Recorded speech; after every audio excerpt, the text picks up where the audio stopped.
Hello students, this is computer class 10th Halvad से विद्या विहार। आज हम बात करेंगे कंस्ट्रेंट के बारे में। डेटाबेस में कंस्ट्रेंट्स क्या होते हैं। जब भी आप कोई टेबल डिफ़ाइन करते हैं, उसमें डिफ़ाइन करते टाइम आप जब टेबल करते हैं, क्रिएट टेबल कमांड में जब आप टेबल डिफ़ाइन करते हैं, उसमें आप देते हैं कि इस टेबल में कौन से फील्ड होंगे। उन फील्ड पे अगर आप कुछ कंडीशंस, कुछ लिमिट इम्पोज कर देते हैं तो वो होते हैं constraint. There are certain constraint there in database in while defining a table. तो कौन से कंस्ट्रेंट हो सकते हैं। सबसे पहले जो कंस्ट्रेंट आता है that is not null constraint है, unique constraint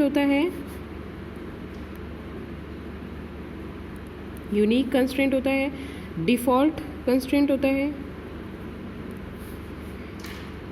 check primary key and foreign key constraint. हम ये कंस्ट्रेंट के बारे में पढ़ेंगे। एक टेबल डेफिनेशन से मैं इनका एग्जांपल लेके और फिर इनको समझाती हूँ।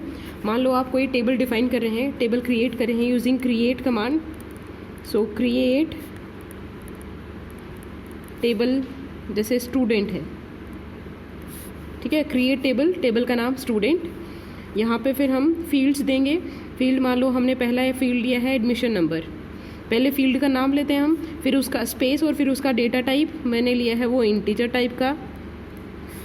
टाइप। उसमें फिर अगर आप नॉट नल, मान लो मैंने लगा दिया नॉट नल कंस्ट्रेंट लगा दिया, स्पेस देके और फिर आप कोई भी कंस्ट्रेंट लगा सकते हैं। एक से ज़्यादा कंस्ट्रेंट आप लगा सकते हैं, फिर से अगेन स्पेस दो और दूसरा कंस्ट्रेंट आप लिख सकते हो, ठीक है। मान लो इसके साथ मैं यूनिक भी लगा दूँ। इसका मतलब कि ये क्या है, पहले हम एक को स्टडी करते हैं। अगर मैंने इस फील्ड पे नाउ ये फील्ड की डेफिनेशन कंप्लीट है, इसके बाद आप कॉमा लगाएंगे। नाउ ये मेरा फर्स्ट फील्ड हो गया, फील्ड का नाम, स्पेस, उसका डेटा टाइप, स्पेस, कंस्ट्रेंट, उसके बाद भी आपको देने हैं। तो स्पेस से सेपरेटेड कितने भी कंस्ट्रेंट आप उस फील्ड के साथ एक बार में लगा सकते हैं। अगर कोई फील्ड के साथ आपने नॉट नल कंस्ट्रेंट लगाया है, इसका मतलब वो फील्ड जो है जिसमें नॉट नल कंस्ट्रेंट लगाया उसमें कहीं भी आप नल वैल्यू नहीं डाल सकते, ना ही उसे ब्लैंक छोड़ सकते हैं, ना उसमें नल डाल सकते हैं। That field should not be null, वो कहीं भी खाली या ब्लैंक नहीं होना चाहिए। अगर आपने यूनिक कंस्ट्रेंट लगा दिया किसी फील्ड पे, इसका मतलब उस फील्ड में डुप्लीकेट वैल्यूज नहीं आ सकती। मान लो मैंने नेम पे लगा दिया यूनिक कंस्ट्रेंट लगा दिया, तो एक नाम अगर ये एक बच्चे का आ गया है तो दोबारा वही नाम किसी और स्टूडेंट का नहीं होगा। सो यूनिक का मतलब है no duplicacy is allowed, only unique values will be allowed on in that field. उसके बाद आता है डिफ़ॉल्ट। अगर आप डिफ़ॉल्ट कंस्ट्रेंट सेट करते हैं तो आप कोई डिफ़ॉल्ट वैल्यू सेट कर देते हैं किसी फील्ड में। अगर मैं किसी फील्ड में डिफ़ॉल्ट कंस्ट्रेंट लगाती हूँ तो डिफ़ॉल्ट मान लो वैल्यू मैंने डाल दी 0, तो उस फील्ड में अगर कोई वैल्यू नहीं देता है कोई रिकॉर्ड, तो उसमें बाय डिफ़ॉल्ट जो डिफ़ॉल्ट वैल्यू होती है वो जो भी आप डिफ़ॉल्ट वैल्यू दोगे वो सेट हो जाएगी। मान लो जैसे फ़ोन नंबर की डिफ़ॉल्ट वैल्यू मैंने सेट कर दी 000, तो और उस पर नॉट नल कंस्ट्रेंट नहीं लगाया, मतलब वो खाली रह सकता है। तो जहाँ भी वो ब्लैंक है ना, जहाँ यूज़र ने वैल्यू प्रोवाइड नहीं की, वहाँ पे डिफ़ॉल्ट वैल्यू आ जाएगी 000, नल की बजाय डिफ़ॉल्ट वैल्यू आ जाएगी। फिर आता है चेक कंस्ट्रेंट। किसी फील्ड पे आप वैल्यू का चेक भी लगा सकते हैं कि वैल्यू है वो इससे ग्रेटर होनी चाहिए, इससे लेस होनी चाहिए। जैसे एडमिशन नंबर मान लो हमारे 1100 से ही स्टार्ट होते हैं, तो no admission number should be less than 1100। तो आप उस पर ये कंडीशन लगा सकते हैं कि जो आपका एडमिशन नंबर है दैट इज़ ग्रेटर देन 1100 या ग्रेटर देन इक्वल टू, ठीक है। तो एक चेक लगा सकते हैं कि this condition should always be followed. Primary की, अगर आपने किसी को प्राइमरी की बना दिया तो प्राइमरी की भी एक कंस्ट्रेंट है बेटा। कंस्ट्रेंट क्यों है, क्योंकि प्राइमरी की के दो कंडीशन मैंने बताई थी कि एक तो खाली नहीं होना चाहिए, एक डुप्लीकेट वैल्यूज़ नहीं होनी चाहिए। यानी अगर आप किसी फील्ड को प्राइमरी की बनाते हैं तो उसमें ये दो कंस्ट्रेंट अपने आप लग जाते हैं। इस प्राइमरी की का मतलब ही होता है कि नॉट नल एंड यूनिकनेस, ठीक है। फॉरेन की भी बना सकते हैं आप। फॉरेन की बनाएंगे किसी भी फील्ड को, फॉरेन की किसी दूसरे टेबल के प्राइमरी की को रेफर करने के लिए आप अपने किसी फील्ड को फॉरेन की बना सकते हैं। अब ये कैसे करेंगे, अब देखो एडमिशन नंबर फील्ड है, डेटा टाइप उसका इंटीजर है, उसमें मैंने नॉट नल लगा दिया है। नॉट नल इसका मतलब एडमिशन नंबर के नॉट बी ब्लैंक, यूनिक लगा दिया है मतलब कोई भी दो एडमिशन नंबर डुप्लीकेट एक जैसे नहीं हो सकते हैं, ठीक है। उसके बाद मैंने लिया है मान लो रोल नंबर इंटीजर, इसमें मैंने लगा दिया यूनिक कि ये यूनिक होना चाहिए। अच्छा, ये स्पेस से सेपरेटेड होंगे और जैसे ही फील्ड की डेफिनेशन कंप्लीट होती है उसको कॉमा से सेपरेट करोगे आप। उसके बाद नेक्स्ट आता है मान लो रोल नंबर के बाद मैंने लिया है नेम, और नेम में मैंने लिया है नॉट, अच्छा नेम पहले डेटा टाइप देना पड़ेगा, वैर कैर या कैर, मान लो मैंने दिया वैर कैर टाइप और 30 साइज है, और इसका दे दिया not null, not space null, not null constraint लगा दिया। So no student, no record can have blank null in this field. उसके बाद नेक्स्ट फील्ड हमने लिया है मान लो मार्क्स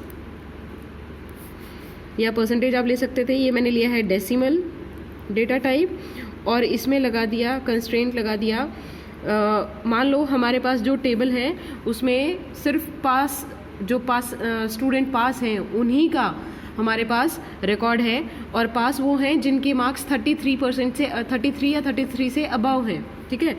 तो हम यहाँ कंडीशन लगा सकते हैं चेक,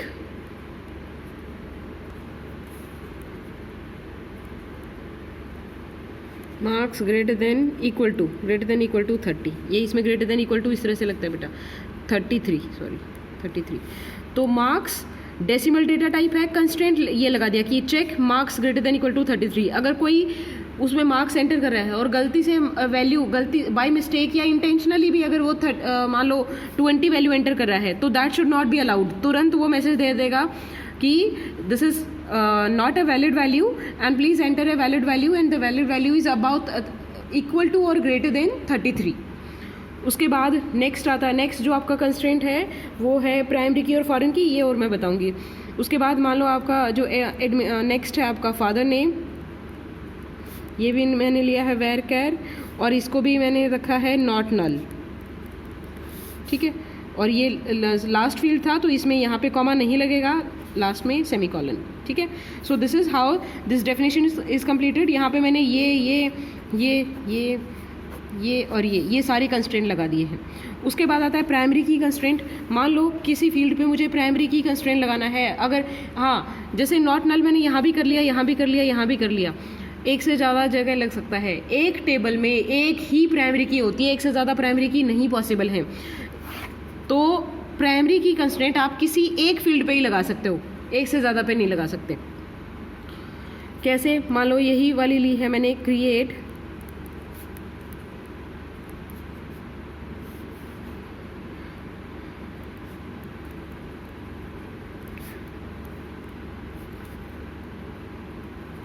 ये फील्ड का नाम लिया और इसमें डेटा टाइप ले लिया इसका इंटीजर, इसमें मैंने लगा दिया प्राइमरी की। कंस्ट्रेंट लगाने में कुछ नहीं करना होता, सिर्फ स्पेस देके कंस्ट्रेंट का नाम लिखना होता है। और भी लगाना है, मान लो एक और कंस्ट्रेंट आपको लगाना है तो आप यहाँ स्पेस छोड़ के दूसरा कंस्ट्रेंट लिख सकते हैं। जैसे ही आपकी डेफिनेशन, ये फील्ड की डेफिनेशन है कि this is the name, this is the data type and this is the constraint applied. Constraint मतलब लिमिट, आपने रिस्ट्रिक्शन लगा दी है कि दिस इज द प्राइमरी की, और प्राइमरी की है तो प्राइमरी की फर्दर दो इसकी रिस्ट्रिक्शन होती हैं कि ये ब्लैंक नहीं हो सकता और ये इसमें डुप्लीकेट वैल्यूज़ नहीं हो सकती हैं। ये हो गया। उसके बाद एक टेबल में आपने एक फील्ड पे प्राइमरी की कंस्ट्रेंट लगा दिया, एक से ज़्यादा पे आप नहीं लगा सकते। उसके बाद मान लो हमने लिया है रोल नंबर, वो इंटीजर टाइप का लिया है। उसके बाद मैंने लिया है नेम, वेरकर 30, ये कॉमा, और उसके बाद एफ नेम, वेरकर मान लो यहाँ भी 20 था, 20। इस तरह से ये मेरे टेबल की डेफिनेशन कंप्लीट। प्राइमरी की कंस्ट्रेंट जिस पे लगा दिया वो बन जाएगी आपकी प्राइमरी की, और उस पर 2 रिस्ट्रिक्शन लग गई हैं। उसके बाद फॉरेन की अगर आपको लगानी हो तो कैसे लगाएंगे? फॉरेन की के लिए फॉरेन की भी बताती हूँ, उससे पहले मैं ये बताती हूँ। ये तो था कि अगर आपका एक ही फील्ड प्राइमरी की है, आपका एक फील्ड ऐसा है जो प्राइमरी की है, तो आप उसके सामने लिख सकते हैं कि ये मेरी प्राइमरी की है। मान लो कि आपकी जो प्राइमरी की है वो कॉम्पोजिट की है। कॉम्पोजिट की मतलब एक से ज़्यादा फील्ड मिलके प्राइमरी की बना रहे हैं आपके। कॉम्पोजिट मतलब a group of fields is making your primary key. There is no single field that can be use as primary key, there are more than one fields. तो दो, अगर मान लो मेरा एडमिशन नंबर, रोल नंबर दोनों मिलके primary की बना रहे हैं, तो मैं ऐसा नहीं लिख सकती हूँ यहाँ पे प्राइमरी की लिख दिया, यहाँ पे प्राइमरी की लिख दिया कि ये दोनों मिलके, नहीं, दिस विल बी इनवैलिड। इसका मतलब ये होगा कि this is primary key and this is also primary की, विच इज़ नॉट पॉसिबल। तो इसके लिए क्या ऑल्टरनेट है इसका, दो या दो से ज़्यादा फील्ड अगर आपके प्राइमरी की बना रहे हो तब आप उसको कैसे लिखोगे, यहाँ पे फील्ड का नाम, जैसे अगेन क्रिएट टेबल, टेबल का नाम है स्टूडेंट, ठीक है। उसके बाद यहाँ पे एडमिशन नंबर, उस एडमिशन नंबर का डेटा टाइप है मान लो integer, roll number integer, comma comma. उसके बाद नेम लिया है मैंने वैरकेर 30, मार्क्स लिए हैं डेसिमल, ठीक है। उसके बाद मैं यहाँ पे प्राइमरी की लिखूंगी, प्राइमरी की, और कौन से फील्ड हैं, एडमिशन नंबर है और रोल नंबर है, ठीक है। Now this becomes my primary की। अगर आपके एक से ज़्यादा फील्ड प्राइमरी की बना रहे हैं, एक से ज़्यादा फील्ड मिलके प्राइमरी की बना रहे हैं, तो आप सबके सामने नहीं लिख सकते हैं। दो तरह के कंस्ट्रेंट होते हैं बेटा, एक होते हैं फील्ड कंस्ट्रेंट, एक होते हैं टेबल कंस्ट्रेंट या ग्रुप कंस्ट्रेंट भी बोलते हैं उनको। फील्ड कंस्ट्रेंट वो होते हैं जो किसी एक फील्ड पे भी आप अप्लाई कर सकते हो, जैसे आपने नॉट नल यहाँ भी लिख दिया, यहाँ भी लिख दिया, यहाँ भी लिख दिया, ठीक है, या प्राइमरी की इस पे लिख दिया, तो जिस भी फील्ड की डेफिनेशन के अंदर वो कंस्ट्रेंट लिख रहे हैं वो उसी फील्ड पे एप्लीकेबल होता है। अगर एक फील्ड एक से ज़्यादा एक कंस्ट्रेंट एक से ज़्यादा फील्ड्स पे एप्लीकेबल होता है तो वो होता है टेबल कंस्ट्रेंट या ग्रुप कंस्ट्रेंट। उसको आप इस तरह से लिख सकते हैं, जहाँ पे आप फील्ड्स डिफाइन कर रहे हैं उसी तरह से आप उसे डिफाइन करके और उस पैरेंथेसिस में द फील्ड्स जिनके ऊपर वो अप्लाई हो रहा है उन फील्ड की लिस्ट आप यहाँ दे सकते हैं। अच्छा, मान लो मुझे नॉट नल कंस्ट्रेंट लगाना है और तीनों पे ही लगाना है, इन तीनों पे या इन चारों पे ही लगाना है सॉरी, या इन तीन पे लगाना है, तो मैं कैसे लगाऊंगी, यहाँ लिख सकते हैं not null not null not null, या दूसरा अल्टरनेट ये भी है कि मैं यहाँ पे लिख लूँ नॉट नल कंस्ट्रेंट लगाना है, और किस किस पे लगाना है, एडमिशन नंबर पे, रोल नंबर पे और नेम पे। तो नॉट नल कंस्ट्रेंट है वो तीनों फील्ड्स पे अप्लाई हो गया है। प्राइमरी की कंस्ट्रेंट इन दोनों पे अप्लाई हो गया है, इसका मतलब ये दोनों मिलके प्राइमरी की बना रहे हैं। ऐसे ही आप फॉरेन की डिफाइन कर सकते हैं, FOREIG, फॉरेन की, किस फील्ड को फॉरेन की बनाना चाहते हैं आप, मान लो मुझे बनाना है नेम को बनाना है या मार्क्स को बनाना है, मार्क्स को बनाना है, कोई दूसरी टेबल है grade calculator, GR calculator table है, तो फॉरेन की मेरी ये हो गई है किस टेबल को रेफर कर रही है। फॉरेन की क्या होती है बेटा, आपकी टेबल का ऐसा फील्ड जो किसी दूसरी टेबल की प्राइमरी की को रेफर कर रहा है। तो कौन सी टेबल की कौन से फील्ड को रेफर कर रहा है वो भी बताना पड़ता है आपको कि ये मेरी फॉरेन की बन गई, क्या मेरी टेबल का जो मार्क्स फील्ड है वो मेरा फॉरेन की है, किस टेबल को रेफर कर रहा है, टेबल का नाम, मान लो ये GR कैलकुलेटर, GR कैल टेबल है, उसका कौन सा फील्ड, उसका भी परसेंटेज फील्ड है, उस फील्ड को रेफर कर रहा है। यहाँ पे सॉरी एक कीवर्ड आएगा रेफरेंसेस, इसको मैं फिर से क्लियरली लिख के दिखा दूंगी।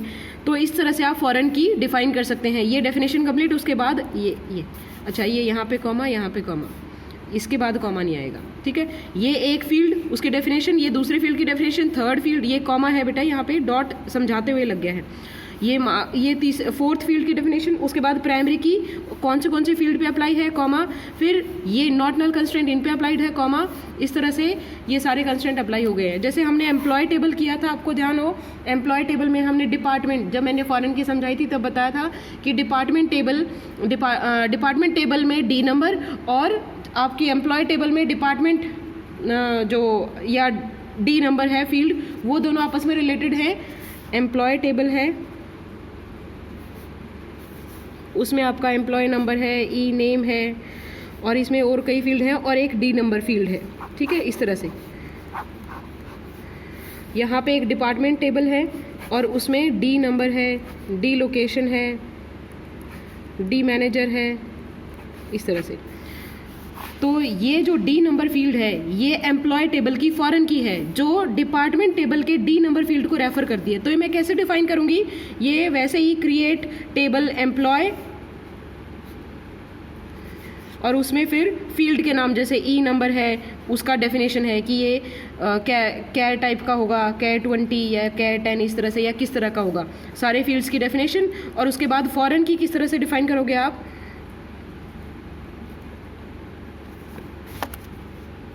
फॉरेन की क्या है मेरी, फॉरेन की डी नंबर। रेफरेंसेस, ये कीवर्ड आपको लिखना पड़ेगा, किसको रेफर कर रही है ये, डिपार्टमेंट टेबल को। रेफरेंसेस टेबल का नाम डिपार्टमेंट टेबल, डिपार्टमेंट टेबल के किस फील्ड को, इसमें तो 3 फील्ड हैं, कौन से फील्ड को, डी नंबर फील्ड को, डी नंबर। फॉरेन की मेरे टेबल की है डी नंबर, विच रेफरेंसेस कौन सी टेबल, डिपार्टमेंट टेबल के डी नंबर फील्ड को। तो इस तरह से आप ये कंस्ट्रेंट डिफाइन कर सकते हैं। कंस्ट्रेंट को ध्यान से पढ़ना बहुत इंपॉर्टेंट है, बहुत बार पूछे जाते हैं। उसके बाद आता है बेटा आपका ऑल्टर, जो कमांड है दैट इज ऑल्टर टेबल।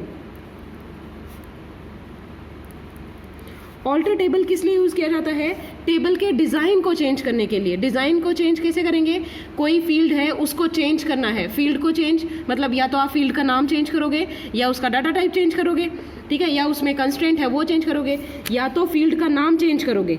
एक तो फील्ड में नेम चेंज कर सकते हैं, फील्ड का नेम चेंज कर सकते हैं। दूसरा उसकी डेफिनेशन, डेफिनेशन का मतलब है उसमें उसका डाटा टाइप चेंज करना है, या डेटा टाइप का साइज चेंज करना है, या उसमें कंस्ट्रेंट चेंज करने या नए ऐड करने हैं। दो चीज़ें चेंज करनी है आपको, या तो नेम या डेफिनेशन, ठीक है। नेम चेंज करेंगे तो कैसे करेंगे, या उसकी डेफिनेशन चेंज करेंगे। डेफिनेशन मतलब उसका डाटा टाइप, जैसे मुझे पहले कैर था अब मुझे डेसिमल लेना है, या पहले इंट था अब मुझे डेसिमल लेना है, या उसका साइज चेंज करना है, पहले वेरकैर 20 था मुझे वेरकैर 25 चाहिए। कंस्ट्रेंट चेंज करना है कि पहले नॉट नल लगा हुआ था मुझे नॉट नल को हटा के यूनिक करना है, या यूनिक कंस्ट्रेंट और ऐड करना है। तो ये सारे चेंजेस आप टेबल के डिजाइन में कैसे करेंगे, उसके लिए ऑल्टर टेबल कमांड होती है। ऑल्टर टेबल, टेबल का नाम है, मान लो स्टूडेंट टेबल है। अब स्टूडेंट टेबल है, मान लो मुझे जो फील्ड था नेम या एफ नेम, उसमें या मेरा जो फील्ड था उसका नाम था फादर नेम, उसको मुझे चेंज करना है एफ नेम में, फील्ड का नाम चेंज करना है मुझे। तो क्या करूँगी मैं, एक क्लॉज है चेंज, वो यूज़ करेंगे, चेंज। ऑल्टर टेबल ये फिक्स्ड है, आपको यूज़ करना ही पड़ेगा। टेबल का नाम आप खुद दोगे, चेंज आपको तब यूज़ करना है जब आप किसी फील्ड का नाम चेंज कर रहे हैं। फिर ओल्ड नेम, पुराना नाम क्या है, फादर नेम। नया नाम क्या है, न्यू नेम। उसके बाद नया नाम विद इट्स कंप्लीट डेफिनेशन। जैसे आप फील्ड यहाँ डिफाइन करते हैं ना क्रिएट टेबल में, ऐसे पूरी डेफिनेशन आपको देनी पड़ेगी।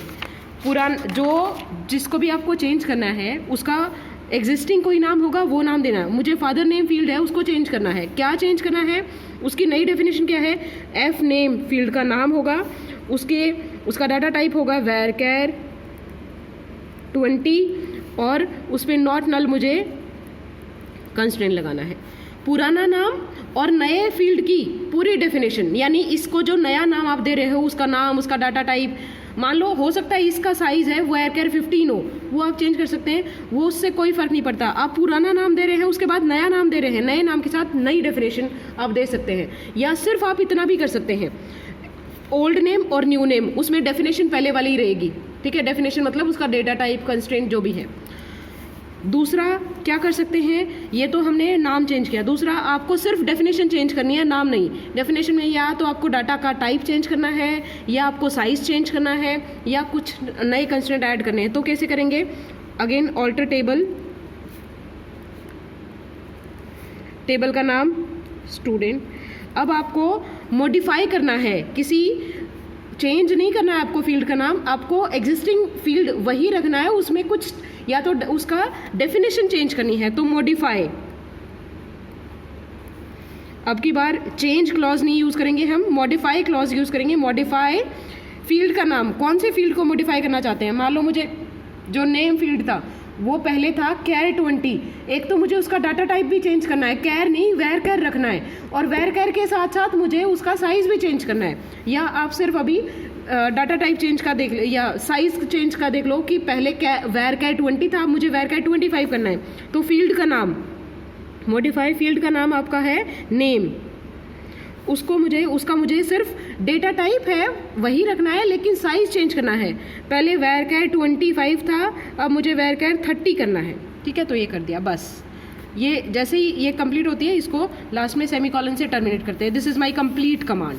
ठीक है, दूसरा हो सकता है आपको डाटा टाइप चेंज करना हो। मार्क्स है, मैंने पहले इंटीजर में लिए थे मान लो, अब मुझे लगा कि डेसिमल में चाहिए मुझे, तो मैं ऐसे कर सकती हूँ, again alter table student, modify field का नाम मार्क्स है।